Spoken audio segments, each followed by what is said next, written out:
Gold, trusted gold buyers. మీరు తాకట్టు పెట్టిన బంగారాన్ని విడిపించి ఈ రోజు ఉన్న మార్కెట్ ధరకు కొనబడను.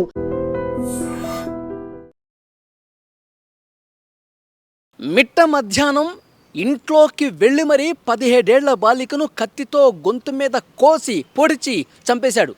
ఆ తర్వాత పోలీసుల మీద కూడా తిరగబడితే పోలీసులు అతని కాళ్ళ మీద కాల్చి అరెస్ట్ చేసి ముందు చికిత్స కోసం ఆసుపత్రికి తీసుకెళ్లారు. అసలు ఏంటి కేసు, దీనికి సంబంధించిన పూర్తి డీటెయిల్స్ ఒక్క నిమిషం మీకు ఎక్స్ప్లెయిన్ చేసే ప్రయత్నం చేస్తా. కడప జిల్లా కాజీపేట అగ్రహారం గ్రామానికి చెందినటువంటి యువతిని వెంకటేష్ అనేటువంటి యువకుడు ప్రేమ పెళ్ళి అని చెప్పి వేధిస్తూ ఉన్నాడు. 17 సంవత్సరాలు ఆ బాలిక ఇంటర్మీడియట్ పూర్తి చేసింది, ఇంటి దగ్గర ఉంది.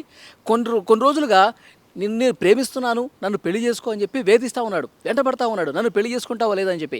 ఆమె అసలు ఏమాత్రం ఒప్పుకోట్లా. నువ్వంటే నాకు ఇష్టం లేదు, దయచేసి నా వెంట పడద్దు, నేను నిన్ను పెళ్లి చేసుకోను, నువ్వు నాకు వద్దు అని చెప్పి వ్యతిరేకిస్తానే ఉంది. అయితే కోపం పెంచుకున్నాడు, డైరెక్ట్గా ఇంటికి వచ్చేసాడు. శుక్రవారం రోజు డైరెక్ట్గా ఇంటికి వచ్చేసి ఇంటి దగ్గర ఎవరు లేరు, తల్లిదండ్రులు ఎవరు లేరు, ఆ అమ్మాయి ఒంటరిగా ఉంది. అంటే ఆమె ఒంటరిగా ఉందని చెప్పి ముందే తెలుసుకుని ఒక పక్కా ప్లాన్తో ఒక పకడ్బందీగా జేబులో ఒక కత్తి పెట్టుకుని వచ్చాడు. అంటే చంపాలన్న ఉద్దేశంతోనే వచ్చినట్టుగా క్లియర్గా ఇక్కడ అర్థమవుతుంది. రావటమే నన్ను పెళ్లి చేసుకుంటావు లేదా, నన్ను ఇప్పటికైనా ప్రేమిస్తావా లేదా అని గొడవ స్టార్ట్ చేశాడు. నీకు ఎన్నిసార్లు చెప్పాలని నేను పెళ్లి చేసుకోను. ఆమెకు 17 సంవత్సరాలు మాత్రమే, రీసెంట్గానే ఇంటర్మీడియట్ ఆమె పూర్తి చేసింది. ఎంత చెప్పినా ఎంత మొత్తుకున్నా ఒక్కోసారి ఇంట్లో వాళ్ళకు కూడా చెప్పింది, వాళ్ళు కూడా వార్నింగ్ ఇచ్చాడు. కానీ ఏమాత్రం వెంకటేష్లో మార్పు రాలేదు, డైరెక్ట్గా ఇంటికి వచ్చేసాడు. ఇక గొడవ స్టార్ట్ చేశాడు, నన్ను పెళ్లి చేసుకుంటావు లేదా, నేను ఇక చేసుకోనని చెప్పేసి ఆమె మళ్ళీ కూడా చేయడంతో ఇక అరవటంతో వెంటనే ఇంటి లోపలికి వచ్చేసి గొంతు మీద చేయి వేసి పిసికేసి తన జేబులో ఉన్నటువంటి కత్తి తీసుకొని గొంతు మీద కోసేశాడు. గొంతు మీద కోసి తర్వాత ఇంకా కత్తితో 2-3 ఘాట్లు కూడా ఉన్నట్టుగా తెలుస్తోంది. ఆమె ఇక పెద్దగా కేకలు వేసేసింది ఒక్కసారిగా గొంతు కట్ చేయడంతో. ఇక్కడ చుట్టుపక్కల ఉన్నవాళ్ళు వాళ్ళందరూ కూడా వెంటనే అలర్ట్ అయ్యి వచ్చేసరికి ఇతను పారిపోయాడు. వెంటనే అతను తండ్రికి ఫోన్ చేశారు, ఆమె తండ్రికి ఫోన్ చేశారు చుట్టుపక్కల ఉన్నవాళ్ళు. తండ్రి వెంటనే వచ్చాడు, ఒక్కసారిగా చూసి షాక్ అయిపోయాడు. అంటే రక్తపు మడుగులో పడిపోయింది, గొంతు మొత్తం కట్ అయిపోయింది, మొత్తం నెత్తురు కనిపిస్తోంది. వెంటనే ఆ తండ్రి ఆ పాపని ఎత్తుకుని ఇక్కడ రోడ్డు మీదకి వచ్చాడు, ఏదైనా వెహికల్ ఉంటుందేమో అని చెప్పి వస్తే ఒక వెహికల్ కనిపిస్తే ఆ వెహికల్లో ఎక్కించుకొని ఉటావుట్న ఆసుపత్రికి తీసుకెళ్తుంటే ఇంకా కొన ఊపిరితో ఉంది, మాట్లాడలేకపోతుంది. వెంకటేష్ ప్రవీణ్ అనే 2 పేర్లు చెప్పింది. వెంకటేష్ ప్రవీణ్ అని చెప్పి 2 పేర్లు చెప్పి వాళ్ళే ఈ విధంగా చేశారని చెప్పి ఇంకా మాట్లాడలేకపోతుంది. ఇంకా ఏందమ్మా, ఏం జరిగింది, ఎప్పుడు వచ్చాడు వాడు, ఇవన్నీ కూడా చెప్పాలన్నది కానీ అవి చెప్పలేకపోతుంది. గొంతు కట్టయిపోయింది, మాట సరిగా రావట్లేదు. ఆసుపత్రికి తీసుకెళ్తుంటేనే మార్గ మధ్యలోనే చనిపోయింది.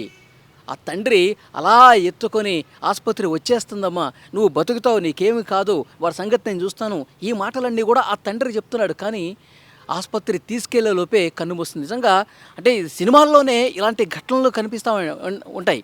ఎందుకంటే రౌడీ ఎవరన్నా వచ్చి విలన్ వచ్చి హీరోయిన్ని గొంతు కోసేస్తే వెంటనే అక్కడ ఉన్నవాళ్ళు హీరో అట్లా ఎత్తుకొని ఆసుపత్రికి తీసుకెళ్తుంటే మార్గ మధ్యలోనే చనిపోతుంది. ఇలాంటి సీన్ నిజంగా మన సినిమాలో చూస్తాం, కానీ రియల్గా జరగడంతో ఆ తండ్రి గుండెలు బాదుకుంటూ రోధిస్తున్నాడు.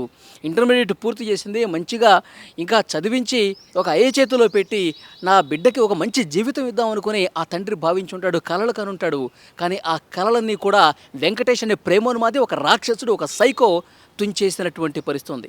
వెంటనే పోలీసులు కూడా ఈ సమాచారం తెలిసి వెంకటేష్ని గంటల్లోనే పట్టుకున్నారు. వాడు ఎక్కడ ఎంత దూరం పారిపోలేదు. మొత్తం పోలీసులు అందరూ కూడా వెతికితే వాడు కనిపించాడు. వాడిని అరెస్ట్ చేసి తీసుకెళ్తుంటే మైదుకూరు నుంచి వేరే ప్రాంతానికి ఆ వెంకటేష్ని ప్రేమోన్మాదిని తీసుకెళ్తుంటే ఆ పోలీసుల మీద కూడా తిరగబడ్డాడు, పోలీసుల మీద దాడి చేశాడు, రాళ్ళు తీసుకుని కొడతా ఉన్నాడు. ఇక చేసేది లేక పోలీసులు 3 రౌండ్లు గాల్లో కాల్పులు చెప్పారండి. ఇంకా తనలో మార్పు రాలా, ఇంకా తప్పించుకుందామని పారిపోదామని పోలీసుల మీద రాళ్ళు వేసే ప్రయత్నం చేస్తున్నాడు. ఇక కాళ్ళ మీద కాల్చేశారు. వెంకటేష్ని కాళ్ళ మీద కాల్చేస్తే ఒక్కసారిగా కింద కూలబడిపోయాడు. వెంటనే అతను కూడా కడప రిమ్స్కి తీసుకెళ్లి ప్రస్తుతం చికిత్స అందిస్తున్నారు. అంటే సైకోలు ఎంత దారుణంగా తయారవుతున్నారు, ఎంత రాక్షసంగా సైకోలు ఇక్కడ కనిపిస్తున్నారో కూడా అర్థమవుతుంది. ప్రేమకి ఒప్పుకోలేదని తనను పెళ్లి చేసుకోవడానికి నిరాకరించడంతో, అంటే వీడు వెనకాల పడితే వీడు ప్రేమించు పెళ్లి చేసుకుంటే చేసేసుకోవాలా, అంటే అమ్మాయి అసలు ఇష్టం లేదని చెప్పిన ఎన్నిసార్లు వెంటపడి వేధించి ఆఖరికి ఒక ఉన్మాదిల రాక్షసులా తయారైపోయి ఆ అమ్మాయి గొంతు కట్ చేసేసి చంపేశారంటే ఎంత దారుణం చూడండి. అంటే అమ్మాయిలకి అసలు ఈ రోజుల్లో భద్రత ఉందా, రక్షణ ఉందా, ఆడపిల్లల తల్లిదండ్రులు తమ బిడ్డల్ని ఇంకా ఎలా చూసుకోవాలి, ఎలా వాళ్ళ ప్రాణాలు రక్షించుకోవాలో అర్థం కాని పరిస్థితి కనిపిస్తుంది. ఇలాంటి ప్రేమ ఉన్మాదులు రాక్షసుల చెరలో పడిపోయి ఎంతోమంది అభాగ్యులు, అమాయకులైనటువంటి అమ్మాయిలు ప్రాణాలు కోల్పోతున్నటువంటి పరిస్థితి ఉంది. నిజంగా వాడికి చాలా కఠినంగా శిక్షించాలి. ఈ తల్లిదండ్రులు కూడా గతంలో వేధించినప్పుడే ఈ అమ్మాయి సరిగా చెప్పుంటే అప్పుడే పోలీసులు అరెస్ట్ చేసి ఉంటే ఇంతవరకు వచ్చుండేది కాదు. కానీ మారతాళ్లే, ప్రేమ పెళ్ళి అంటా ఉన్నాడు, ఇక చేసుకోనంటే ఏదో ఒక రోజు మారతాళ్లే అని చెప్పి ఆ అమ్మాయి కూడా అనుకుందేమో. కానీ డైరెక్ట్గా ఇంటికి వచ్చేసి కత్తి తీసుకొని గొంతు మీద కసా పొడి చేసి చంపే పరిస్థితి వచ్చిందంటే నిజంగా చాలా బాధాకరం. అక్కడ చుట్టుపక్కల ఉన్న వాళ్ళందరూ కూడా ఒక్కసారిగా ఆమె అరుపులు కేకలు పెట్టడంతో అలర్ట్ అయిపోయి వాళ్ళ ఫాదర్కి ఫోన్ చేసేసరికి ఆ ఫాదర్ వచ్చేసి ఆమెను ఆసుపత్రికి తీసుకెళ్లేలోపు సమయం మించిపోయింది. కొన్న ఊపిరితో కొట్టుమిట్టాడుతూ మార్గ మధ్యలోనే చనిపోయింది. ప్రవీణ్ పేరు కూడా ప్రస్తావించింది. వెంకటేష్ అనేటువంటి ఈ దుర్మార్గుడు, అలాగే ప్రవీణ్ అంట. ఆ ప్రవీణ్ పాత్ర ఏంటో కూడా తెలియాలి. అసలు ప్రవీణ్ అనేవాడు ఎవడు, వీడికి ఫ్రెండా లేకపోతే ఏంటి, ఇవన్నీ కూడా పోలీసులు ప్రస్తుతం ఇన్వెస్టిగేట్ చేస్తూ ఉన్నారు. కానీ అభవం శుభవం తెలియనటువంటి ఒక బాలిక, కేవలం 17 సంవత్సరాలు ఉన్నటువంటి బాలిక, ఇంటర్మీడియట్ పూర్తి చేసినటువంటి బాలిక ఈ విధంగా అర్ధాంతరంగా ఆ ప్రేమోన్మాది చేతిలో బలి కావటం అనేది అక్కడ స్థానికంగా కాజీపేట అగ్రహారం గ్రామంలో విషాద ఛాయలు అలుముకున్న పరిస్థితుంది. అక్కడ ఉన్నటువంటి స్థానికులు కావచ్చు, ఈమె క్లాస్మేట్స్ కావచ్చు, ఒక టీచర్స్ కావచ్చు, ఒకటే చెప్తున్నారు, ఆ ప్రేమోన్మాది వెంకటేష్ మీద చాలా సీరియస్గా యాక్షన్ తీసుకోవాలి, చాలా కఠినంగా శిక్షించాలి, వాడిని ఉరి తీయాలని చెప్పి డిమాండ్ చేస్తున్నారు. సో దీని మీద తప్పకుండా ఈ వీడియో చూసిన వాళ్ళు కామెంట్ చేయండి. ప్రేమోన్మాదులు ఎక్కువైపోతున్నారు, ఆడపిల్లలకి రక్షణ లేకుండా పోతుంది. ఇలాంటి సైకో వెధవల్ని ఏం చేయాలి? కామెంట్ బాక్స్లో తెలియచేయండి. ఆయన మీద అటాక్ చేయడం మనకి ఒక ఇన్పుట్ వచ్చింది, అది పాసిబిలిటీ ఉండేది. సో అక్కడ నుంచి మనమే సేఫ్ కస్టడీ కోసం ఆ నిందితుడికి షిఫ్ట్ చేస్తూ ఆయన పారిపోయడం వల్ల ఆయన కోసం మనమే వెంటనే ఇన్స్పెక్టర్ కాజీపేట లీడర్షిప్తో అండర్ ఎస్డిపిఓ మైదుకూరు గైడెన్స్తో వెంటనే ఒక సర్చ్ పార్టీ ఏర్పాటు చేశాం. సో ఆ సర్చ్ పార్టీకి ఇన్పుట్స్ మీద అక్కడికి వెళ్తే ఆయన కత్తి తీసుకొని పోలీస్ సర్చ్ పార్టీ మీద ఘోరంగా ఆయన అటాక్ చేశాడు. ఆయన దీంట్లో ఇప్పుడు నేను కలిసాను, ఆయన ఇద్దరికి చాలా ఇంజురీస్ అయినాయి, డీప్ ఇంజురీస్ అయినాయి. ఆ టైంలో కాజీపేట ఇన్స్పెక్టర్ గారు ఆయనకి గట్టిగానే వార్నింగ్ ఇచ్చాను.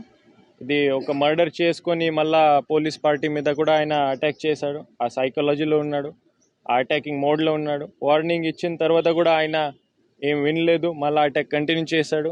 సో ఇన్స్పెక్టర్ గారు ఒక సర్వీస్ వెపన్తోనే ఒక రౌండ్ ఫైర్ చేశారు, వార్నింగ్ షాట్ ఫైర్ చేశారు. ఆ వార్నింగ్ షాట్ ఫైర్ చేసిన తర్వాత కూడా ఆయన అగ్రెసివ్ బిహేవియర్ తగ్గలేదు. అయితే జస్ట్ టు స్టాప్ హిమ్, అదే సెల్ఫ్ డిఫెన్స్ కోసం ఆయన మీద even below the belt 2 rounds fire చేయడం జరిగింది. ఆ ఒక్క రౌండ్ ఆయన కాల్ మీద ఇంజురీ అయింది, లెగ్ ఫ్రాక్చర్ అయింది. వెంటనే ఇంజూర్డ్ పోలీస్కి కూడా అండ్ ఈ నిందితుడు కూడా ఈ ట్రీట్మెంట్ కోసం హాస్పిటల్ తీసుకోవడం జరిగింది. ఆయనకి ఇప్పుడే రిమ్స్లో పెట్టి ఫర్దర్ ప్రాసెస్ జరుగుతుంది. ఎంత ఎపిసోడ్లో ఒకటి నేను చెప్పాల్సిందంటే, Kadapa police any crime against ఉమెన్కి ఎటువంటి టాలరేషన్ చూపకుండా గట్టిగానే యాక్షన్ తీసుకుంటాం. మన మీద ఎవరు తిరిగి పడితే కూడా, మన ప్రాణంకి కూడా ఎవరు అటాక్ చేస్తే కూడా అంత కూడా మనమే దీనికి గట్టిగానే చేస్తాము. దీనికి పోలీస్ మీద అటాక్ చేస్తే కూడా బ్రేవ్లీ మనం ఫేస్ చేస్తాము. కానీ ప్రజల రక్షణ కోసం, ఉమెన్ సేఫ్టీ కోసం, మన మహిళా రక్షణ కోసం ఈ రౌడీ ఎలిమెంట్స్ మీద, క్రిమినల్ ఎలిమెంట్స్ మీద గట్టిగానే యాక్షన్ ఉంటుంది. ఎవరికి కూడా కడప పోలీస్ వదిలేయడం పాసిబిలిటీ లేదు. ఆయనకి కూడా ఇప్పుడే అరెస్ట్ చేసిన తర్వాత శిక్ష పడే వరకు మనం ఫాలో అప్ చేస్తాము. ఆయన మళ్ళీ ఆమె తరఫున చూసుకోకుండా ఇన్ష్యూరిటీ మనమే చేస్తాము. నేను కూడా ఆమె ఫ్యామిలీస్తో నేను మాట్లాడాను, వీళ్ళకి అంత అష్యూరెన్స్ ఇచ్చాను. కడప డిస్ట్రిక్ట్ అడ్మినిస్ట్రేషన్ తరఫున ఆఫీసర్స్ విజిట్ చేశారు, మా ఫ్యామిలీకి సపోర్ట్ చేస్తాము. Senior officers, home minister madam, incharge minister, honourable minister madam, honourable CM sir's office నుంచి ఇన్స్ట్రక్షన్స్ వచ్చాయి. అంత ఫ్యామిలీ వెనకాలే all district administration, all police department గట్టిగానేమో ఏమి కూడా చిన్న కూడా వీళ్ళకి మళ్ళీ ఇబ్బంది లేకుండా చూసుకోవడానికి రెస్పాన్సిబిలిటీ మన మీద ఉంది. నేను మళ్ళీ ఒకసారి ఈ రౌడీ ఎలిమెంట్స్కి, క్రిమినల్ ఎలిమెంట్స్కి వార్న్ చేస్తున్నాము. ఈ కడప జిల్లాలో క్రైమ్ చేయాలంటే ఈ యాక్షన్ ఫేస్ చేయాల్సి కూడా రెడీ ఉండాలి అందరూ. ఆ గట్టిగానే యాక్షన్ ఉంటుంది. మ్యాక్సిమం చట్ట ప్రకారం మ్యాక్సిమం పాసిబుల్ పనిష్మెంట్ వరకు మనమే తీసుకుపోతాము. ఈ మాత్రమే కడప పోలీస్ డిపార్ట్మెంట్ తరఫున మనం గ్యారంటీ ఇస్తాం. Thank you. సార్ ఈ అబ్బాయి ప్రమేయం ఒకటే ఉందా, ఇంకా ఎవరైనా సపోర్ట్ చేస్తారా? అదే ఫస్ట్ టైం ఆయన ఒకటే యాక్ట్ చేశారు, వేరే ఎవరికి సంబంధం లేదు. అదే కూడా ఆయన ఈ అమ్మాయితోనే ప్రపోజ్ చేసాం, రిజెక్ట్ చేయడం వల్ల ఆ ఆక్రోషంలో ఆయన ఈ ఘోరంగా ఆఫెన్స్ కమిట్ చేశారు. పాత హిస్టరీ కూడా ఆ అబ్బాయికి ఏం లేదు. లేదు అండి, మనం అంతా ఇప్పుడే కూడా ఇన్వెస్టిగేషన్ ఆన్గోయింగ్ ఉంది. ఒక రోజు అయింది. ఏదైనా యాంగిల్ ఉంటే ఖచ్చితంగా మీకు డిస్కస్ చేస్తాం. దీనికి కూడా యాక్షన్ ఉంటుంది. హత్య జరిగిన తర్వాత అతన్ని ఫస్ట్ అదుపులోకి తీసుకునే ప్రయత్నం జరిగింది సార్? పోలీసు ప్రయత్నం జరిగింది. తీసుకున్న తర్వాత మళ్ళీ తీసుకున్నాము. తర్వాత ఆయన మనకి ఈ అంతా బంధువులు అని జనాల ఆక్రోషంతో ఆయనకి చంపేస్తాడు ఆకాంక్షతో అక్కడ నుంచి మనం వేరే చోట సేఫ్ కస్టడీ కోసం షిఫ్ట్ చేయడం జరిగింది. ఆ ప్రయత్నంలో తప్పించుకునే ప్రయత్నం చేశారు.